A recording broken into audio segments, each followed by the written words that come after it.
وعلى آله وأصحابه وأهل بيته أجمعين أما بعد فأعوذ بالله من الشيطان الرجيم بسم الله الرحمن الرحيم يا أيها الذين آمنوا قوا أنفسكم وأهليكم نارا آمنت بالله وصدق الله العظيم إن الله وملائكته يصلون على النبي يا أيها الذين آمنوا صلوا عليه وسلموا تسليما الصلاة والسلام عليك يا سيدي يا رسول الله وعلى آلك وأصحابك يا سيدي يا حبيب الله الصلاة والسلام عليك يا سيد المرسلين وعلى آلك وأصحابك يا رحمة للعالمين. حمد و ثنا کے بعد حضرات محترم، قرآن مجید فرقان حمید میں سے ایک مقام تلاوت کرنے کی سعادت حاصل کی. اللہ تبارک و تعالیٰ کی بارگاہ میں دعا ہے اللہ تعالیٰ نبی اکرم صلی اللہ علیہ وآلہ وبارک وسلم کے وسیلہ پاک سے حق کہنے کی اور ہم سب کو سننے سمجھنے اور اس پر عمل کرنے کی توفیق عطا فرمائے. حضرات محترم، اللہ تبارک و تعالیٰ نے ارشاد فرمایا یا ایھا الذین آمنوا، اے ایمان والو، قوا انفسکم واہلیکم نارا، اپنے آپ کو اور اپنے گھر والوں کو آگ سے بچاؤ. قرآن مجید میں اللہ تبارک و تعالیٰ نے اہل ایمان کو خطاب فرمایا کہ تمہاری ذمہ داری ہے کلمہ پڑھ لینے کے بعد، اللہ اور اس کے رسول کو مان لینے کے بعد کام بھی تمہیں ایسے کرنے چاہیے کہ جو تمہارے خدا کے عذاب سے بچنے کا سبب بنے. اور یہ صرف اپنے آپ تک ہی معاملہ نہ رکھو، بلکہ اپنے گھر والوں کو بھی جہنم کی آگ سے بچانے کے لیے کوشش کرو. قرآن مجید فرقان حمید میں آپ دیکھیں اللہ تبارک و تعالی کس پیار کے ساتھ ارشاد فرما رہا ہے اے ایمان والو. ایمان والا کہتے ہی اس کو ہے جس نے دل و جان سے اللہ کو اپنا معبود مانا اور جناب محمد رسول اللہ صلی اللہ علیہ وسلم کو اللہ کا آخری رسول مانا. ایمان نبی پاک کی ذات پر لا چکا، اللہ کی ذات پر لا چکا. اب اللہ ارشاد فرما رہا ہے کہ ایمان کے بعد اب تمہاری زندگی اس طرح کی گزرے کہ تمہارے اعمال کی وجہ سے تم اپنے آپ کو جہنم سے بچا سکو. کلمہ پڑھ لینے سے بندہ مومن ہو جاتا ہے اور اس کے بعد پھر سلسلہ شروع ہوتا ہے اعمال کا. علامہ محمد اقبال رحمۃ اللہ تعالی علیہ نے کہا تھا چون بگویم مسلمانم بدرسم. انہوں نے کہا تھا کہ جب میں کہتا ہوں میں مسلمان ہوں تو میرا وجود کانپنا شروع ہو جاتا ہے کہ دانم مشکلات لا الہ، اس لیے کہ مجھے پتا ہے کلمہ پڑھنے کی مشکلات کیا ہے. جو بندہ اللہ رسول کو نہیں مانتا وہ آزاد ہے، جیسے مرضی زندگی گزارے. اس لیے کہ اس کے لیے تو تعلیمات ہیں ہی نہیں، مرے گا عذاب بھگتے گا، وہ تو کافر ہے۔ پابندیاں تو صرف ایمان والوں کے لیے ہیں، جو اللہ رسول کو مان چکا، جو کلمہ پڑھ چکا، مان لیا کہ اللہ میرا معبود ہے اور جناب محمد رسول اللہ صلی اللہ علیہ وسلم اللہ کے آخری رسول ہیں، تو خدا رسول کو ماننے کے بعد اب اس پر پھر پابندیاں شروع ہوتی ہیں۔ قرآن کے جتنے احکامات ہیں، رسول اللہ علیہ السلام کی اپنی پاکیزہ زندگی میں جو کچھ ارشادات فرمائے، ان سب پر پابندی اس کے لیے ضروری ہو جاتی ہے۔ اور قرآن مجید میں اللہ تبارک و تعالی نے ارشاد فرمایا، مَن یُطِعِ اللَّهَ وَرَسُولَهُ فَقَدْ فَازَ فَوْزًا عَظِیمًا۔ دنیا، قبر اور آخرت کی ساری کامیابیاں اس بندے کو نصیب ہوتی ہے جو اللہ اور اس کے رسول کے ہر حکم کو خوشی کے ساتھ مان کر اس پر عمل کرتا ہے۔ کلمہ پڑھ لینے کے بعد پھر بندے کو کبھی یہ نہیں سوچنا کہ یہ کیسے کروں، یہ کیسے کروں۔ کلمہ پڑھ لیا ہے، رب رسول کو مان لیا ہے، تو اب اپنے جسم پر، اپنے گھر پر، اپنے مال پر اپنی مرضی نہیں چلے گی، حکم خدا کا چلے گا اور رسول اللہ کا چلے گا۔ اللہ تعالیٰ قرآن مجید میں ایک مقام پر ارشاد فرماتا ہے، ان اللہ اشتری من المؤمنین انفسهم واموالهم بان لهم الجنہ، کہ بے شک اللہ نے ایمان والوں سے ان کی جانوں کو اور ان کے مالوں کو خرید لیا ہے جنت کے بدلے میں۔ جس نے کلمہ پڑھ لیا، اب اس کی جان کا خریدار بھی اللہ، اس کے مال کا خریدار بھی اللہ۔ اس کی جان پر بھی حکم اللہ کا اور اس کے مال پر بھی حکم اللہ کا۔ یہ نہیں کہہ سکتا میرا اپنا جسم ہے میں جیسے مرضی کروں، میرا اپنا مال ہے میں جیسے مرضی کروں، نہیں۔ اللہ نے یہ تجھ سے کلمہ پڑھنے والے سے خرید لیے، اور دیکھیے یہ کلمے کی وجہ سے کیا عزت ملی کہ انسان کے جسم کا خریدار اللہ ہو گیا، انسان کے مال کا خریدار اللہ ہو گیا۔ گویا یوں سمجھیے اللہ فرماتا ہے تو ہے میرا بندہ، تو نے کلمہ پڑھا ہے، مجھے رب مانا ہے، میرے نبی کو رسول مانا ہے، تو اب تیری جان اور مال پر حکومت ہماری ہوگی اور ہماری طرف سے جنت تیری ہوگی۔ تو ایک کلمہ پڑھنے والے کو اس بات کا احساس کرنا چاہیے کہ میں کلمہ پڑھ کے یہ عہد کر چکا ہوں کہ مالک اب میں تیرے حکم کے مطابق زندگی گزاروں گا اور تیرے رسول کے حکم کے مطابق زندگی گزاروں گا۔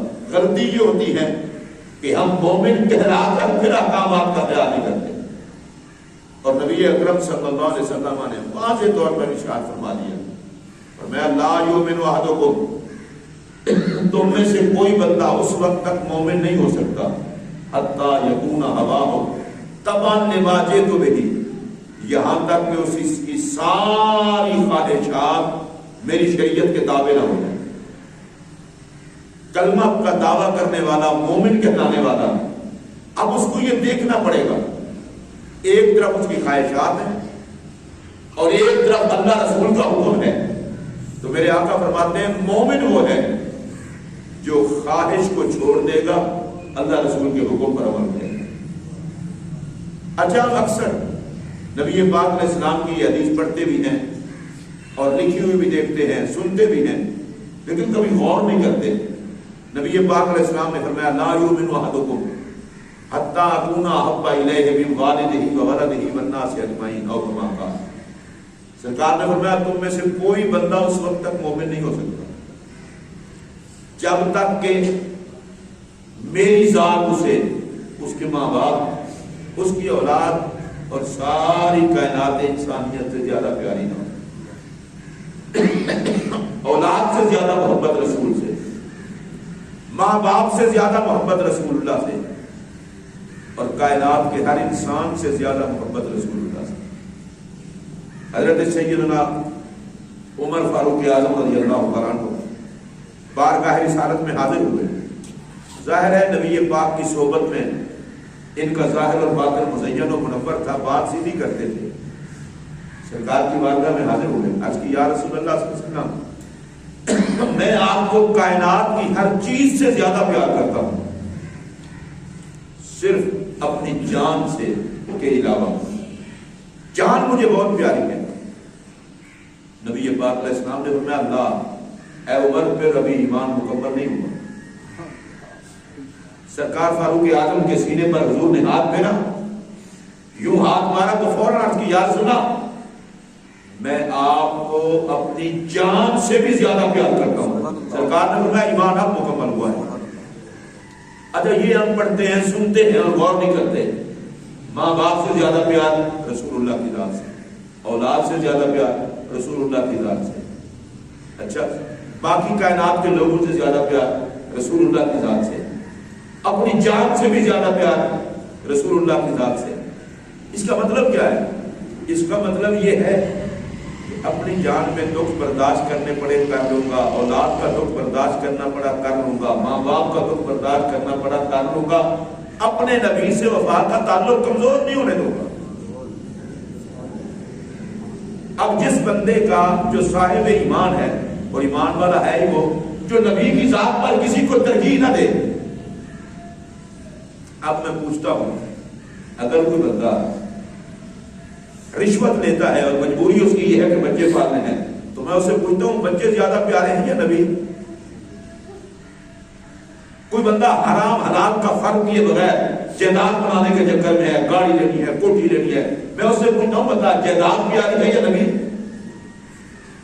ایک نبی کی محبت کو ساری محبتوں پہ غالب کر لینے والا بندہ، پھر اس کی نظر میں کسی اور چیز کی حیثیت نہیں رہتی.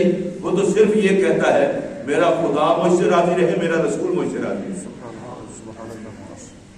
آج رات سے بڑا شور شرابہ اور بڑی عجیب سی صورت حال تھی.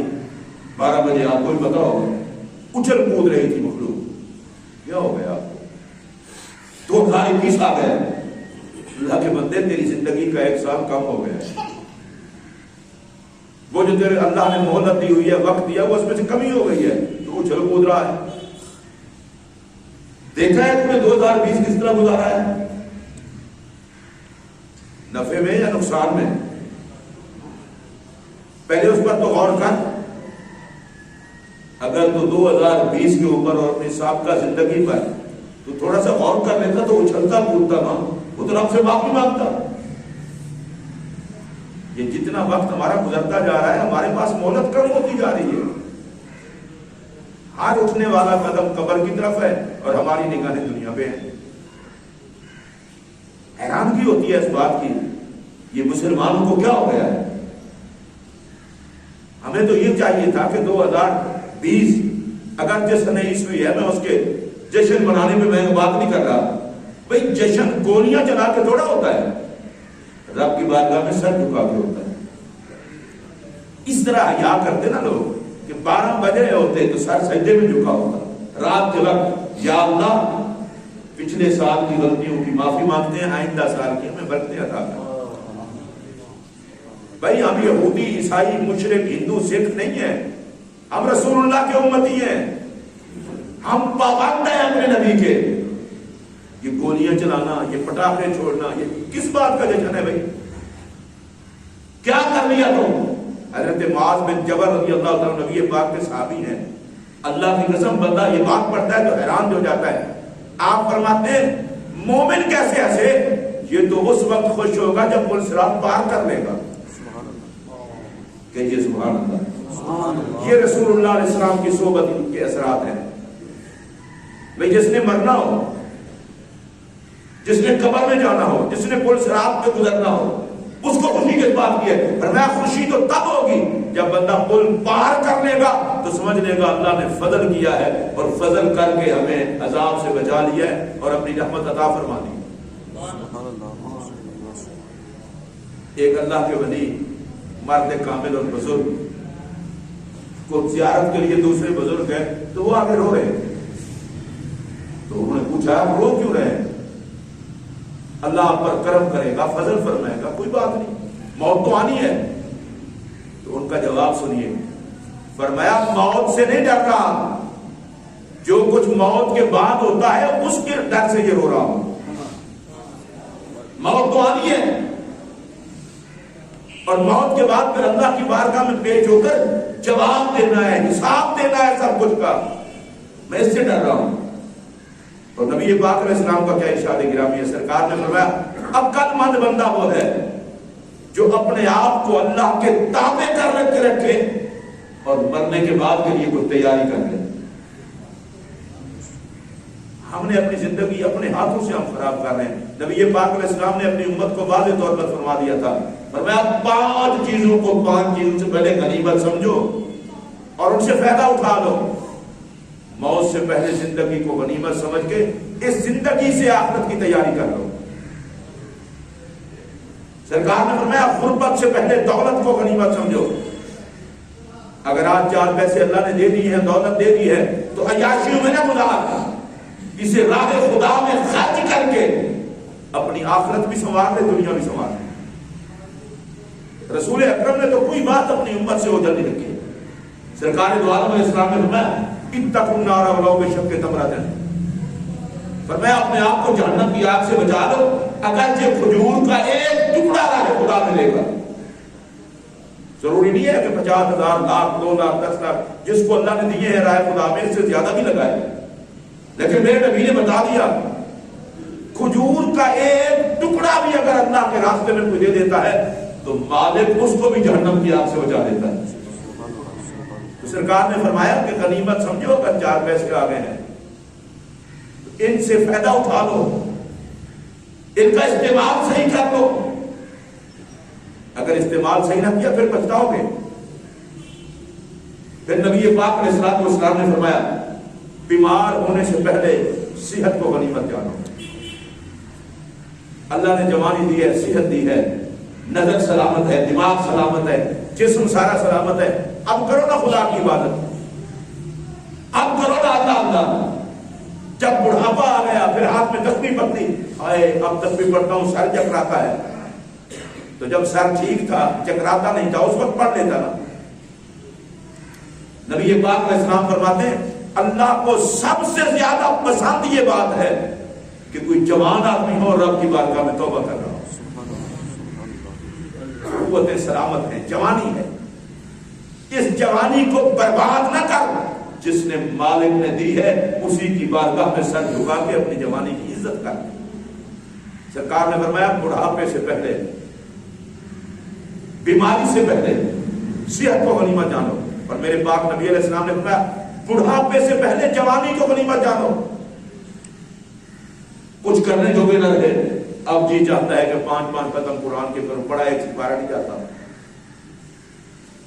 جی چاہتا ہے کہ مسجد کی طرف چل کے جاؤں، لاٹھی کے بغیر چلا نہیں جاتا، کوئی ساتھ لاتا نہیں، مجبوری ہے۔ تو بھائی جب آ سکتا تھا اس وقت تجھے کیا ہوا؟ نبی پاک صلی اللہ علیہ وسلم نے اپنی امت کی ایک ایک بات کھول کے بیان کی ہے، کسی بات میں رسول اللہ علیہ السلام نے کسی بات کو چھپایا نہیں ہے۔ اس سے بڑی بات کیا ہو سکتی ہے؟ میں اکثر کہتا ہوں، آج پھر کہہ رہا ہوں، اللہ کی قسم اگر ہم نبی پاک علیہ السلام کے اس ایک فرمان پر عمل کر لیں زندگی سنور جائے اور ہم سدھر جائیں۔ حضور نے فرمایا دنیا آخرت کی کھیتی ہے، جو یہاں بو گے وہی کاٹو گے۔ میرے نبی کو اللہ نے یہ شان عطا کی، مختصر جملے میں کائنات بیان کر دیتے تھے۔ ہر بندہ سوچ لینا بھی دنیا میں بو کیا رہا ہے اور آخرت میں کاٹنے کی امید کیا ہے۔ جھوٹا آدمی ہے وہ جو بوئے کچھ اور امید کاٹنے کی کوئی اور رکھے۔ ہمیں اپنی اصلاح خود کرنی ہے اور اپنے آپ کو خود سدھارنا ہے، خود سنوارنا ہے، اپنے لیے سدھارنا ہے۔ اپنی خبر، اپنا نامہ اعمال خود رب کی بارگاہ میں پیش ہو کے جواب دینا ہے، کوئی اور تو نہیں پوچھے گا تیری جگہ پر۔ اس لیے ہمیں دیکھنا چاہیے، اور میں نے قرآن مجید سے جو آیت پڑھی، اللہ فرماتا ہے یا ایھا الذین آمنوا قوا انفسکم، اے ایمان والو اپنے آپ کو آگ سے بچا لو، خود بچا لو، جلنے والے کام نہ کرو، بچنے والے کرو۔ وَأَهْلِيكُمْ نَارًا، اور اپنے گھر والوں کو بھی بچاؤ۔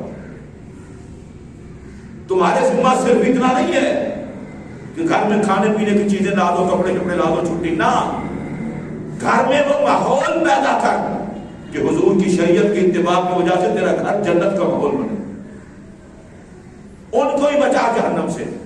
مجھے بتائیں شریعت جو کہتی ہے 7 سال کا بچہ ہو جائے تو نماز کا کہو، اور 10 سال کا ہو جائے تو اسے مارو پیٹو. نماز نہیں پڑھتا، نماز پڑھ کیوں؟ ڈیوٹی ہے نا کہ خود بھی جہنم سے بچو اور اپنے گھر والوں کو بھی بچاؤ. ہم نے اسلام کو، قرآن کو اور دینی احکامات کو صرف مسجد تک رکھا ہوا ہے. گھر بھی تو مسلمان کا ہے، وہاں بھی تو دین نظر آنا چاہیے، اسلام نظر آنا چاہیے. اور واللہ میں ممبر پر بیٹھ کر کہہ رہا ہوں، ہمارا گھر تم مرنے کے بعد جنت اور چیز ہے. حضور کی شریعت پر عمل کر لیں تو گھر کا ماحول بھی جنت کا ماحول بن سکتا ہے. سبحان اللہ، سبحان اللہ. آپ دیکھیں گھر کا آغاز کس چیز سے ہوتا ہے؟ میاں بیوی سے. اولاد تو بعد میں آتی ہے. قربان اس نبی پر جس نے وہ ہمیں تعلیمات عطا فرمائی کہ ان تعلیمات پر عمل کر رہے ہیں تو گھر کا ماحول جنت بن جائے. سنیے نبی پاک علیہ السلام نے فرمایا اگر اللہ کے علاوہ کسی کو سجدہ جائز ہوتا تو میں عورت کو حکم دیتا کہ وہ اپنے خامد کو سجدہ کرے. سجدے سے بڑی کوئی عزت ہے؟ بولیں. سرکار فرماتے ہیں میں عورت کو حکم دیتا کہ سجدہ کر اپنے خامد کو. اب سجدہ جائز نہیں ہے، عزت تو کرنا، اس کا احترام کر. اب دوسری سائڈ پہ آ جائیے، خامد بھی یہ نہ سمجھے اب چونکہ بیوی نے میری عزت کرنی ہے میں اس سے جیسے مرضی سلوک کروں. نہیں، میرے پاک نبی علیہ السلام نے فرمایا خیرکم خیرکم لأہلہ وانا خیرکم لأہلی. سرکار نے فرمایا تم میں سے بہترین آدمی وہ ہے کہ جو اپنے گھر والوں سے اچھا سلوک کرے، اور سب سے زیادہ اپنے گھر والوں سے اچھا سلوک کرنے والا میں محمد عربی. سبحان اللہ، سبحان اللہ. عورت کو بتایا کہ خامد کی عزت، اور خامد کو بتایا کہ عورت سے حسن سلوک. کیا مطلب؟ اگر مرد نبی کا نوکر ہے وہ عورت پہ ظلم نہیں کرے گا، اور اگر عورت حضور کی نکرانی ہے تو وہ خامد کی توہین نہیں کرے گی. پھر دیکھیں میرے اور آپ کے پاک نبی صلی اللہ علیہ وسلم نے کیا ماحول میں نور بانٹا. فرمایا ما اکرم النساء الا کریم ولا اہانہن الا لئیم او کما قال. فرمایا لوگوں عورتوں کی عزت کوئی عزت والا ہی کرتا ہے اور عورتوں کی توہین کوئی کمی نہیں کرتا ہے. حضور نے فرما دیا جو عزت والا ہوگا وہ کبھی کسی عورت کو حقارت کی نظر سے نہیں دیکھے گا، اسے عزت دے گا. اب آپ دیکھیں اور سوچیں، بیوی کے سامنے بھی فرمان رسول ہو اور خامد کے سامنے بھی فرمان رسول ہو تو آپ سوچ سکتے ہیں یہ گھر جنت کا ماحول نہیں بنا دے گا. ہم تو مرنے کے بعد کے چکر میں ہیں نا، مریں گے حساب کتاب ہوگا، جنت ملے گی. سلام اس نبی پر جس نے کہا میرے کہنے پہ چلو تو تمہارے گھر کو جنت بنا دوں. سبحان اللہ. نبی اکرم صلی اللہ علیہ وسلم نے اب ماں باپ کے بعد پھر اس سے آگے آ جائیں. میاں بیوی کے بعد اگلا رشتہ کیا ہوتا ہے؟ اولاد کا. اب اولاد کے لیے میرے پاک نبی نے کیا فرمایا وہ بھی سماعت فرما لیں. سرکار نے فرمایا اولاد کو 3 چیزیں سکھا دو، تمہاری ذمہ داری ہے. یا رسول اللہ کون سی؟ فرمایا حب نبیکم، سب سے پہلے اپنے بچوں کو مجھ محمد کا پیار سکھاؤ. سبحان اللہ، سبحان اللہ. یہ ماں باپ کی ذمہ داری ہے. صرف یہ نہیں میں گھر میں کھانے پینے کی کمی کوئی نہیں دیتا، اچھا کرتا ہے. گھر والوں کو کھلانا رزق حلال سے حضور نے فرمایا سب سے بہترین صدقہ خیرات ہے. کہیے سبحان اللہ. اچھا ہم صدقہ خیرات صرف اسے سمجھتے ہیں جو کسی غریب کو دے دیا جائے، یتیم کو دے دیا جائے، نہیں، وہ بھی ہے. حضور نے فرمایا سب سے بہترین صدقہ وہ ہے جو تم اپنی اولاد کو کھلاتے ہو.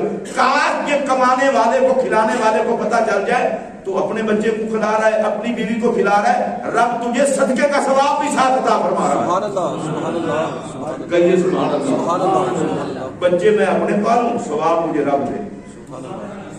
بیوی میں اپنی کو کھلاؤں، ثواب مجھے رب دے. اللہ کہتا ہے کوئی بات نہیں، میں نے جو تیرے ذمہ لگایا ہے کام میرا کر رہا ہے تو ثواب بھی میں ہی دوں گا نا. سبحان اللہ، سبحان اللہ. اس پر ایک اور بات بتاؤں آپ کو، جس کو پتا ہو بچوں کو کھلانے سے رب ثواب دیتا ہے پھر وہ تو نہیں کہے گا کہ گھر والے میرے گلے پڑ گئے ہیں. پر میں تو بوجھ سمجھ کے نہ کھلا، یہ بوجھ نہیں ہے، اور میں نے تیری ڈیوٹی لگائی ہے، تو کھلاتا جا، مجھ سے ثواب پاتا جا. سبحان اللہ. مطلب کبھی تیرے ماتھے کے اوپر بال نہ پڑ جائیں، بچے پال پال کے ذلیل ہو گئے، ذلیل نہ ہو، عزت پا، ثواب اللہ دیتا ہے۔ ویسے عجیب بات نہیں ہے کہ بچے اپنے پالیں اور ثواب اللہ دے۔ سبحان اللہ، سبحان اللہ۔ میرے پاک نبی علیہ السلام نے یہاں تک فرمایا، اور اس کو صرف ادب سے سننا، سرکار نے فرمایا اگر خامد اپنے ہاتھ سے کوئی لقمہ بیوی کے منہ میں دیتا ہے تو اللہ اس سے بھی خوش ہو کر اسے صدقے کا ثواب عطا کرتا ہے۔ اب یہ کیا بات ہے کہ بیوی کے منہ میں اپنے ہاتھ سے لقمہ دے؟ اور بتایا گھر میں تھانے دار بن کے نہ جایا کر، محبت بانٹنے والا بن کے جایا کر۔ سبحان اللہ۔ رسول اللہ علیہ السلام کی تربیت کا انداز دیکھیں۔ اب ایک بات یہ ہو گئی کہ اپنی اولاد کو صرف کھلانے پلانے تک نہیں رکھنا، ان کو رسول اللہ کی محبت بھی سکھانی ہے۔ دوسری بات وتلاوت حب اہل بیت، فرمایا مجھ محمد عربی کی اہل بیت کا پیار سکھانا ہے۔ اور تیسری بات وتلاوت القرآن، ان کو قرآن پڑھنا بھی سکھانا، قرآن بھی آتا انہیں۔ آج آپ دیکھ لیں ہماری پہلی خواہش یہ ہوتی ہے کسی ایسے سکول میں بچے کو داخل کرائیں کہ انگلش میڈیم ہو، بچہ انگلش بولتا۔ میں انگلش پڑھانے پہ اعتراض نہیں کر رہا، مسلمان تیری خواہش یہ نہیں ہونی چاہیے کہ بچہ جب پہلی بولی بولے تو اے بی سی بولے، تیری تو خواہش یہ ہونی چاہیے جب پہلی دفعہ کہیں تو نام محمد لے۔ سبحان اللہ، ماشاءاللہ۔ جب زبان کھلے تو خدا کا نام لے، جب بولنے لگے تو درود و سلام پڑھے، نعت نبی پڑھے۔ حضور نے فرمایا تم پر ضروری ہے کہ اپنے بچوں کو میری محبت بھی سکھاؤ، میری اہل بیت کی محبت بھی، قرآن کی۔ اور اگلی بات سنیے، مجھے یہاں سے جو درس ملا وہ یہ ہے، فرمایا میں اپنی امت کو درس دے رہا ہوں، اولاد کو میرا پیار تم سکھا دو، اپنے نوکروں کو ماں باپ کا ادب میں سکھا دوں۔ سبحان اللہ۔ آج لوگ شکوے کرتے ہیں کہ اولاد ادب نہیں کرتی، توہین کرتی ہے، ہم نے تو بڑی مشکل سے پالا تھا، ظالم نبی کے حکم کو مد نظر رکھ کے پالا تھا، ان کو نبی کا نوکر بنایا ہوتا تو آج مجھے بھونک دینا، تو نے ڈنگر پالے ہیں۔ کبھی سوچا تھا بیٹا قرآن آتا ہے؟ معاف رکھنا، حق بات کہنے سے اور سننے سے ظاہر بات ہے دونوں میں حالات تو کشیدہ ہوتے ہیں۔ جب ابا جی حضور کو خود کو قرآن نہ آتا ہو تو بچوں سے کس محبت سے سنے گا؟ 65 سال ہمیں نماز پڑھتے گزر جاتے ہیں، کبھی ہم نے یہ کوشش نہیں کی کہ اپنے امام صاحب سے جو ہم سے زیادہ پڑھا ہوا ہے اس کو نماز ہی سیدھی اپنی کر لیں۔ شرم آتی ہے۔ شرم تو اس بات سے آنی چاہیے کہ 70 سال ہو گئے قرآن نہیں آتا، 70 سال ہو گئے نماز نہیں آتی۔ لیکن یہ باتیں ظاہر ہے ہمارے کرنے والی نہیں ہیں، ہم تو بڑے افلاطون ہیں، بڑے فلسفی ہیں، ہم جیسا پڑھا لکھا ہی کوئی نہیں۔ اور میں منبر پر بیٹھ کر کہہ رہا ہوں جس کو محمد کا قرآن نہیں آتا اسے پڑھا لکھا کہنا یہ علم کی توہین ہے۔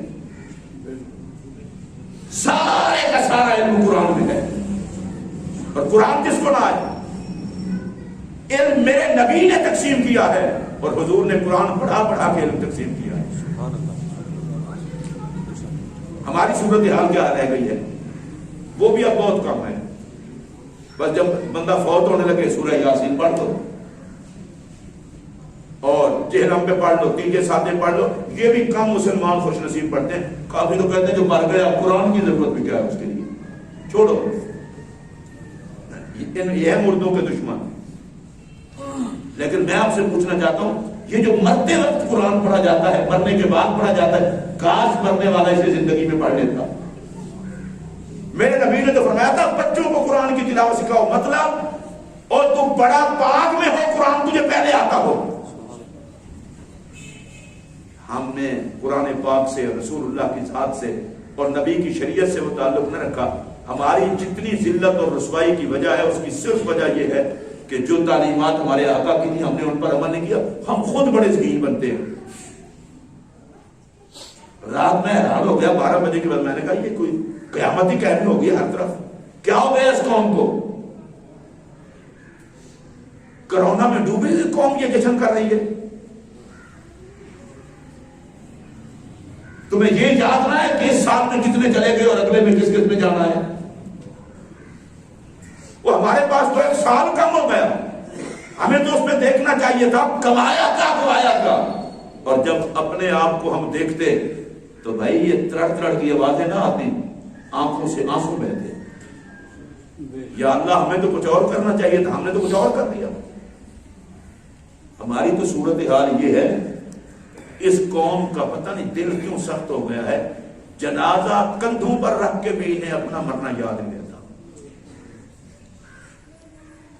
قبر میں دفناتے ہوئے کچھ مٹی ڈال رہے ہوتے ہیں، باقی ہاں بھی آپ کا کاروبار کیسا چل رہا ہے، قبر کا کاروبار ذرا دیکھ لو، یہ دیکھ لو یہ ساتھ کیا لایا ہے، قبرستان میں کاروبار۔ میں بڑے دکھ سے یہ بات کہہ رہا ہوں، وقت ختم ہوا، دکھ سے یہ بات کہہ رہا ہوں، مسلمان کہلاتے ہیں وہ اپنے آپ کو، جو قبرستان کی جگہوں پہ قبضہ کرتے ہیں۔ بس ظالم یہاں تو قبر بننی تھی، مکان کہاں بنا دیا، اندھا کر رکھا ہے ہمیں دنیا کی خواہشات نے، اور شیطان نے پردہ ڈال رکھا ہے دماغ پر، اور جس کو خدا یاد ہے اس کے پھر حالات یوں نہیں ہوتے، اس کے دن یوں نہیں گزرتے، اس کی زبان پر ذکر خدا اور دل میں خوف خدا ہوتا ہے۔ اللہ کی ذات تو بڑی کریم ہے، اللہ کی ذات تو بڑی رحیم ہے، وہ تو بڑا مہربان ہے، وہ خود ارشاد فرما رہا ہے بچا لو اپنے آپ کو جہنم کی آگ سے، الٹے کام نہ کرنا۔ میرے نبی نے بھی سب کچھ بیان کر دیا، قرآن میں رب نے بھی سب کچھ بیان کر دیا، اور پھر بھی اگر ہم کوتاہی کریں تو قصور اپنا ہی ہے۔ آج جمعہ المبارک کا دن ہے اور 2021 سن عیسوی کا آغاز ہو چکا ہے۔ میرے خیال میں بہترین یہ ہے کہ ہم اپنے گریبان میں جھانک لیں اور چیک کریں کہ پچھلا سال ہم نے اچھے کام کتنے کیے اور برے کام کتنے کیے، اور کتنے لوگوں کے جنازوں کو ہم نے کندھا دیا۔ ہمارا بھی تو وقت تیار ہی ہے،